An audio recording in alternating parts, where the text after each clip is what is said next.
And my dear parents.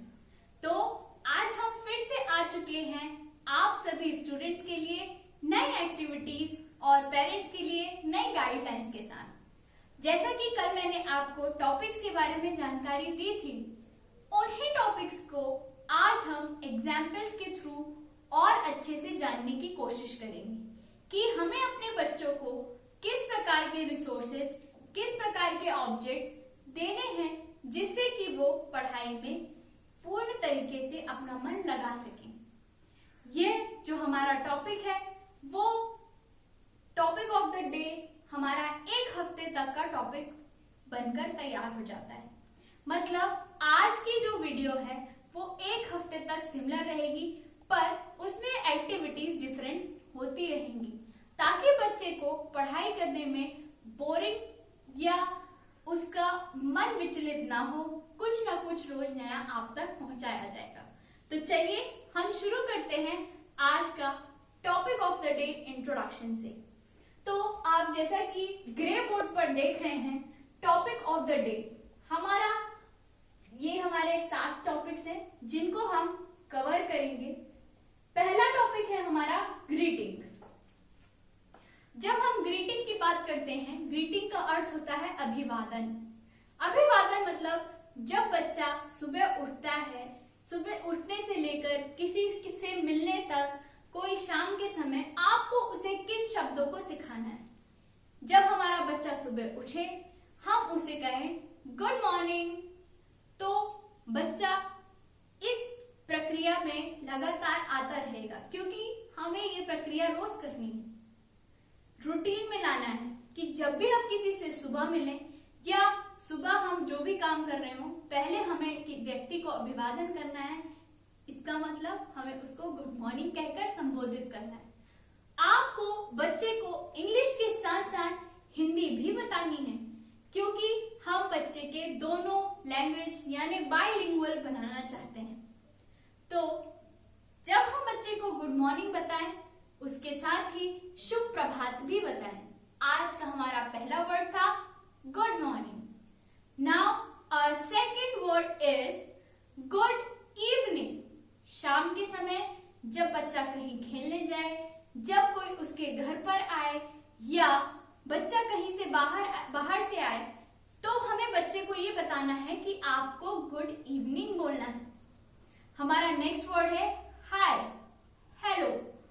Hi uncle, hello aunty, ये सब कहकर बच्चे को अभिवादन करना सिखाएं। हम अपने नेक्स्ट एक्टिविटी की ओर आगे बढ़ते हैं, नेक्स्ट टॉपिक की ओर आगे बढ़ते हैं। हमारा नेक्स्ट टॉपिक है ऑब्जेक्ट आइडेंटिफिकेशन। इस वर्ड से ही सिमिलराइज कर सकते हैं कि इस टॉपिक पे हमें क्या करना है। इस टॉपिक पे हमें बच्चे को उसके आसपास की चीजों से अवगत कराना है। उसकी आसपास की चीजों से जब हम बच्चे को एनकरेज करते हैं कि बेटा आप इसके बारे में मुझे बताइए, व्हाट इज दिस, हमें 2-3 बार बच्चे को बताना भी है। दिस इज अ डस्टर, यह एक डस्टर है। दिस इज अ स्केल, यह एक स्केल है। दिस इज अ क्रेयॉन, यह एक मोम कलर है या क्रेयॉन है। इसी तरीके से जब आप बच्चे को कमरे में ले जाएंगे, उसके ड्राइंग हॉल में ले जाएंगे, बेडरूम में ले जाएंगे, वहां पर उसकी चीजों को आपको उससे आइडेंटिफाई कराना है। इस एक्टिविटी का उद्देश्य, इस टॉपिक का उद्देश्य बच्चे के वाणिज्य कला का विकास करना है। जब बच्चा किसी चीज को ऑब्जर्व करेगा, वो उसके बारे में बोलेगा क्योंकि उसकी मेंटल एबिलिटी उसे यह प्रेशराइज करेगी, इस चीज के लिए फोर्स करेगी कि इसका वो नाम बताए। अच्छा, आपको यह हमेशा ध्यान रखना है कि आपको बच्चे को केवल एक लैंग्वेज में चीजें नहीं सिखानी, हमें उसे हिंदी भी सिखानी है और इंग्लिश भी सिखानी है। ऑब्जेक्ट आइडेंटिफिकेशन में बच्चा किचन के भी ऑब्जेक्ट्स को आइडेंटिफाई कर सकता है, अपने सराउंडिंग से दी हुई चीजों को वो आइडेंटिफाई करे।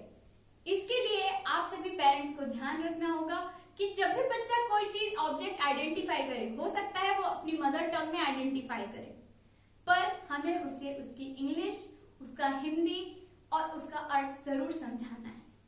इसके बाद चलिए हम अपने अगले टॉपिक की ओर बढ़ते हैं, जो है डूडल क्रेयॉन्स।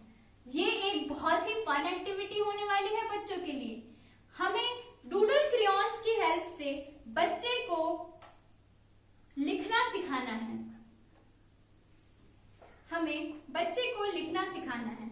जब हम डूडल क्रेयॉन्स की बात करते हैं तो हम बच्चे को पेंसिल पकड़ने से लेकर और बड़े से पेज से लेकर एक 4 लाइन की कॉपी तक उसे कैसे पहुंचाना है इसकी बात करते हैं। So the journey begins from a newspaper.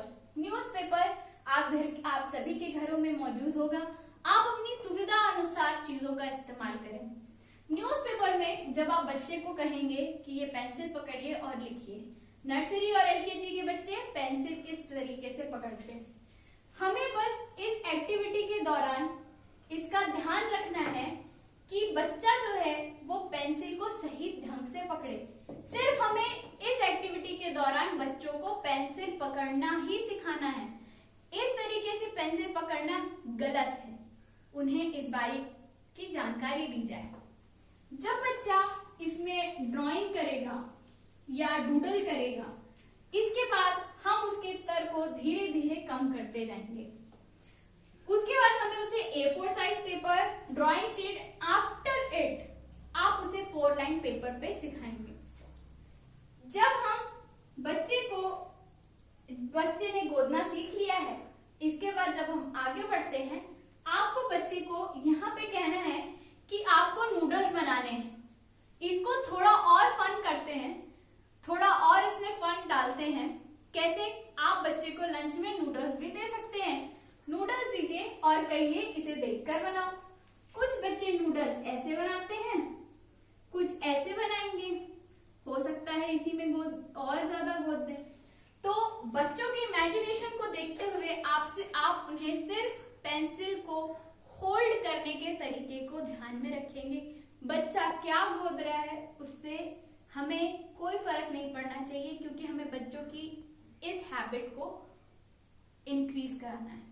During this habit बच्चे में इस एक्टिविटी का ये ऑब्जेक्टिव है कि बच्चे को पेंसिल प्रॉपर तरीके से पकड़ाना और उसे छोटे स्तर पर कैसे लाना है लिखने के लिए, उसके बारे में उसको एनकरेज करना। आफ्टर इट हम अपनी अगली एक्टिविटी में मूव ऑन करते हैं। हमारी नेक्स्ट एक्टिविटी है बिल्डिंग ब्लॉक्स। बिल्डिंग ब्लॉक्स का मतलब है कि जब भी हम अपने बच्चों को घर पर देखते हैं, वो या तो यूटेंसिल से खेलते हैं, बर्तनों से खेलते हैं, पिलोज से खेलते हैं और अम्ब्रेला से भी खेलते हैं। आप सभी ने अपने बच्चों को ब्लॉक्स, पिलो या यूटेंसिल्स की हेल्प से बिल्डिंग बनाते हुए देखा होगा। इस खेल में बच्चों को बहुत ही मजा आता है, क्योंकि वो एक तरीके का टेंट फॉर्म कर लेते हैं। जैसे कि मैंने यहाँ पे एक अम्ब्रेला लिया और जब बच्चा इस पे चादर या कुछ दुपट्टा डालेगा तो ये एक टेंट के फॉर्म में बन जाएगा। आप सभी देख रहे हैं, ये एक टेंट के रूप में बन के उभर आता है। बच्चे ये खेल रोजमर्रा की जिंदगी में भी खेलते हैं। इस खेल का उद्देश्य बच्चों को केवल बिल्डिंग्स ही नहीं, उनकी मेंटल एबिलिटी को भी बढ़ाने का है। इस खेल के दौरान हम बच्चों की मानसिक स्थिति, मानसिक एबिलिटी, मेंटल एबिलिटी को भी इंक्रीज करते हैं। जब बच्चा कोई सामान उठाता है, उससे उसके मसल्स डेवलप्ड होते हैं। उसके फिंगर्स के मसल, उसके आर्म्स के मसल्स, ये सब फ्लेक्सिबिलिटी में आते हैं, जिसके कारण बच्चा जब पेंसिल या पेन पकड़ता है तो उसमें उसकी हेल्प होती है। आइए अब हम आगे बढ़ते हैं। Activity, next topic is activity. जो हमारा अगला टॉपिक है वो है एक्टिविटी टॉपिक। एक्टिविटी में हमने आज का टॉपिक रखा है एक्शन वर्ड्स। जब हम एक्शन वर्ड्स की बात करते हैं तो हमें बच्चों को रोज किए गए एक्शन, जैसे कि उठना, सोना, जो भी क्रियाएं वो करते हैं उन्हीं को थोड़ा इनहेंस करके चीजों को बताना है। जैसे कि पहला हमारा एक्शन वर्ड है वॉश योर हैंड्स, अपने हाथ धोइए, है ना। आप सभी जानते हैं इस कोरोना काल में बच्चों ने हाथ धोना जरूर ही सीख लिया है। कैसे सीख लिया है? बच्चों को ये पता है कि उनको हाथ धोना है जब वो बाहर से आते हैं, जब उन्हें खाना खाना होता है, या जब कोई घर आता है, जब वो खेल कर आते हैं, उन्हें हाथ धोना चाहिए। तो बच्चों को पता है कि उन्हें हाथ धोना चाहिए। हमें उनकी इसी क्रिया को थोड़ा आगे बढ़ाना है, इसी मेंटालिटी को थोड़ा आगे बढ़ाकर उन्हें ये बताना है कि हाथ धोने को कहते हैं वॉश योर हैंड्स। ओके, अब हमारा नेक्स्ट जो टॉपिक है, नेक्स्ट जो हमारा एक्शन वर्ड है वो है जंप अप हाई। जब बच्चा जंप करेगा तो उसकी मसल्स ग्रोथ होंगी और उसको जंप का भी मतलब समझ में आएगा। Wave your hands, wave your hands activity को हम ग्रीटिंग से कनेक्ट कर सकते हैं। कैसे? ग्रीटिंग से कनेक्ट करने के लिए हमने जो ग्रीटिंग में आज का हमारा वर्ड हेलो और हाय सीखा है, उसको हम बच्चे को हाय, हेलो इस तरीके से करके सिखा सकते हैं। इसमें हमारा वेविंग हैंड का एक्शन भी कंप्लीट हो गया और हाय हेलो टॉपिक भी हो गया। After it run fast, run slow, walk fast, walk slow, इस तरीके के छोटे छोटे एक्शन वर्ड्स का यूज करके हम बच्चों को उनके कुछ इंग्लिश वोकैबुलरीज को डेवलप कर सकते हैं। आफ्टर इट हम आते हैं हमारे नेक्स्ट टॉपिक में सैनिटरी हैबिट्स। सैनिटरी हैबिट्स का मतलब है कि हमने ये टॉपिक हमारे सिलेबस में इसलिए रखा है क्योंकि यह टॉपिक बच्चों को, यह आदत बच्चों की बचपन से ही लग जानी चाहिए कि हमें अपने आसपास स्वच्छता रखनी है। जैसे कि मैंने आपको बताया था कि हमारे सारे टॉपिक्स को रिलेटेड हैं। आप यहाँ देख रहे हैं वॉश योर हैंड्स, ये आपका एक एक्शन वर्ड भी है और सैनिटरी हैबिट्स भी है। आप बच्चों को ये बताएं कि अपने सामान को व्यवस्थित ढंग पर रखें, हाथों को सैनिटाइज करते रहें, खाना खाने से पहले हाथ धोएं, खाना खाने के बाद हाथ धोएं, सुबह उठकर ब्रश करना कितना इंपॉर्टेंट है इसके बारे में भी आप जानकारी दे सकते हैं। डेली नहाना है, ये सभी बच्चों को इस आदत के बारे में उन्हें डेली समझाना है, क्योंकि हम सभी जानते हैं कि बच्चे कच्चे मिट्टी के घड़े होते हैं, हम उन्हें जैसा ढालना चाहेंगे वो वैसे ढल जाते हैं। चलिए तो हमारी अगली एक्टिविटी रिलैक्सेशन एक्टिविटी में चलते हैं। रिलैक्सिंग एक्टिविटी से हमारा तात्पर्य ये है कि बच्चे ने पढ़ाई बहुत सारी कर ली, अब हमें उसको थोड़ी शांति का माहौल देना है।